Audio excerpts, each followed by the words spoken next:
Welcome class seventh. हम लोग class seventh का बायोलॉजी का चैप्टर 2 पढ़ रहे हैं, जो क्लासिफिकेशन पर बेस्ड है। क्लासिफिकेशन में हमने आपको बताया था कि एच विटिकर ने 5 किंगडम का सिस्टम दिया है हमको क्लासिफिकेशन का। पहला किंगडम उसमें मोनेरा है।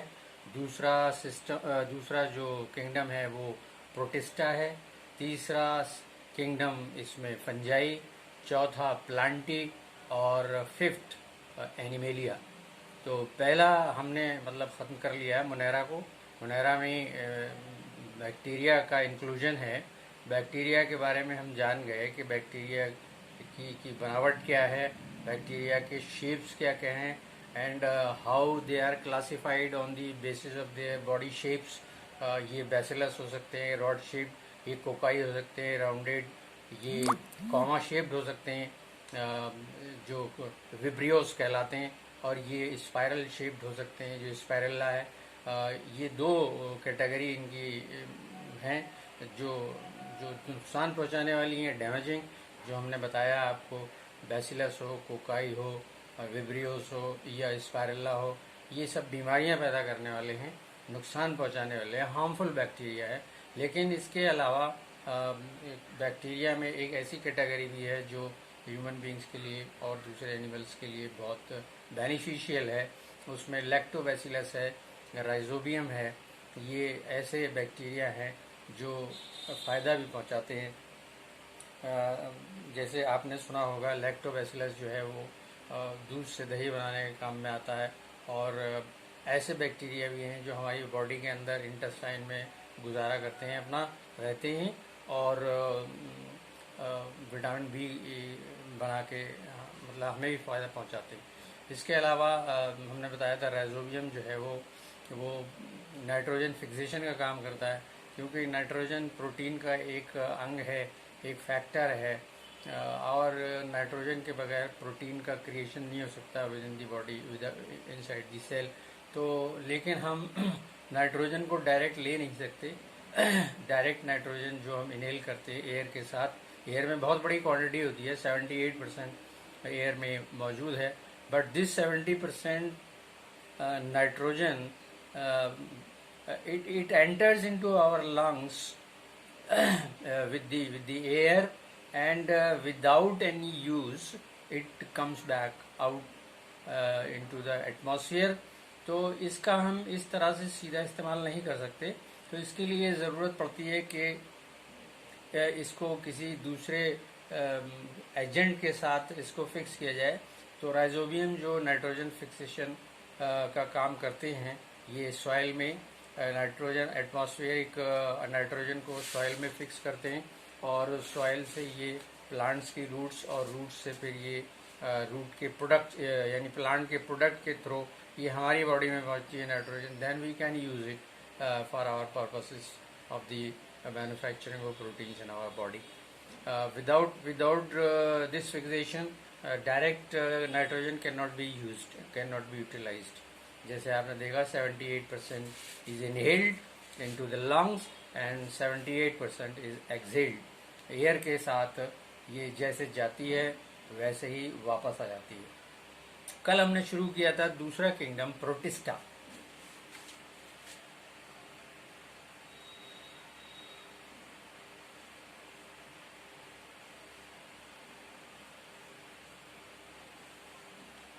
पहले ये protista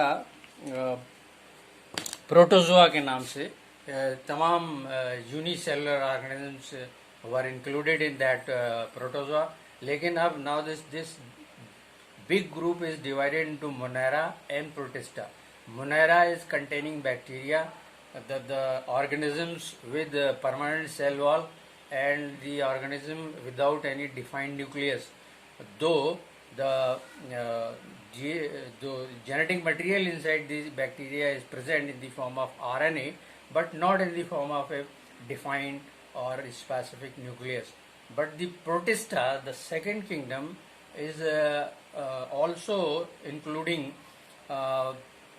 unicellular organisms like amoeba and eulina, but they are having a well-defined nucleus inside their body.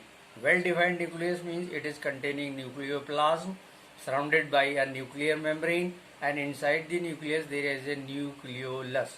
It means both DNA and RNA present in a nucleus. It's a specific defined nucleus inside the body. So this group, including those animals which are made up of only one cell, single cell or unicellular organisms, but a defined nucleus is there in their body. So it is quite different from that of Monera. In Protista, the very important example is Amoeba proteus. Amoeba proteus is unicellular. हमने पहले भी आपको बताया था. Unicellular होने के नाते ये छोटा है साइज में. It is not seen easily by the naked eye. So a microscope can help you to see this organism, this unicellular organism.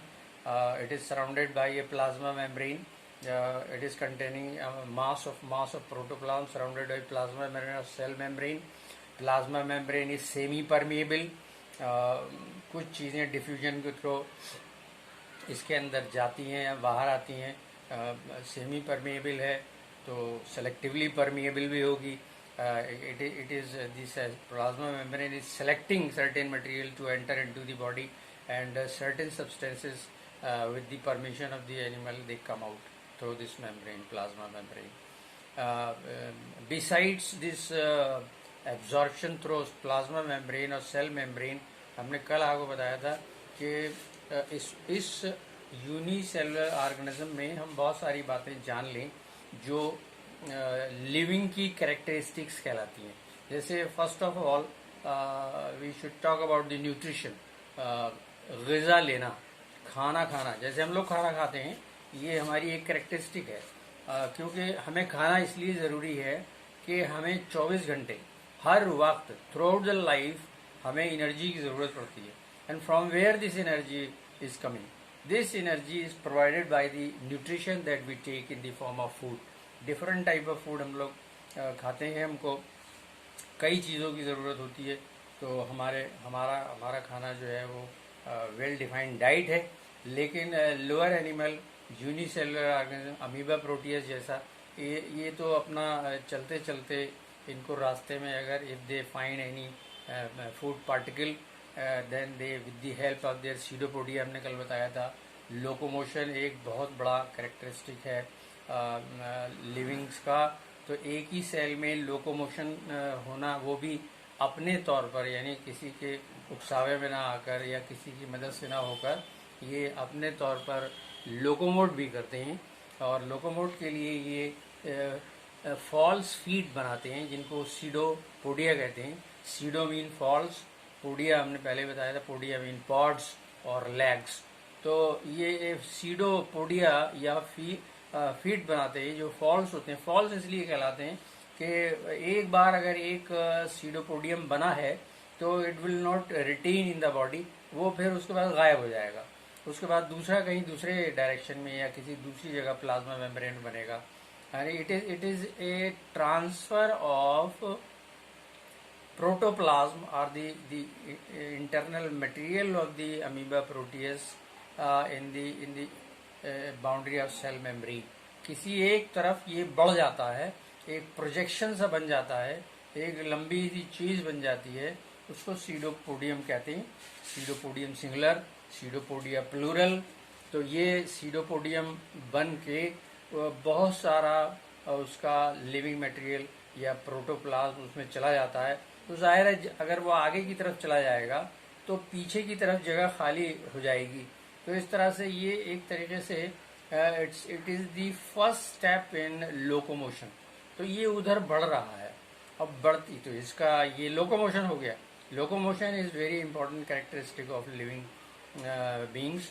और जब ये एक बार आगे बढ़ गया और अगर इसके कांटेक्ट में कोई फूड पार्टिकल आ गया तो अब यहाँ से न्यूट्रिशन का प्रोसेस शुरू हो जाता है. ग़िज़ा, खाना खाने का प्रोसेस शुरू हो जाता है.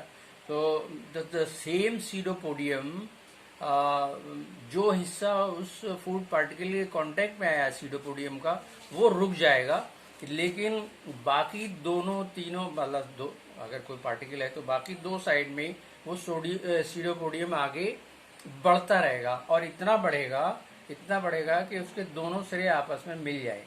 जब आगे मिल जाएंगे तो इसका मतलब ये हुआ कि the food particle is captured inside the pseudopodium by forming a food vacuole. एक फूड वैक्यूल बनाकर उसने उस खाने को पकड़ लिया, अपने बॉडी के अंदर कर लिया। Now the food particle will be digested with the help of enzymes present in the food vacuoles.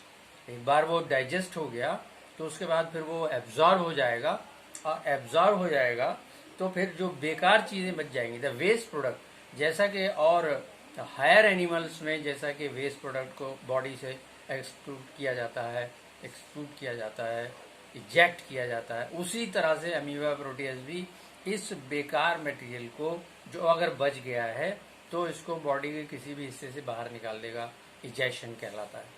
तो इस तरह से इसको भी एनर्जी की जरूरत पड़ती है, and this energy is given by this food particle which is digested by the amoeba Proteus inside the food vacuole, और उसके बाद उसने उसको इजेस्ट भी कर दिया, बाहर भी निकाल दिया।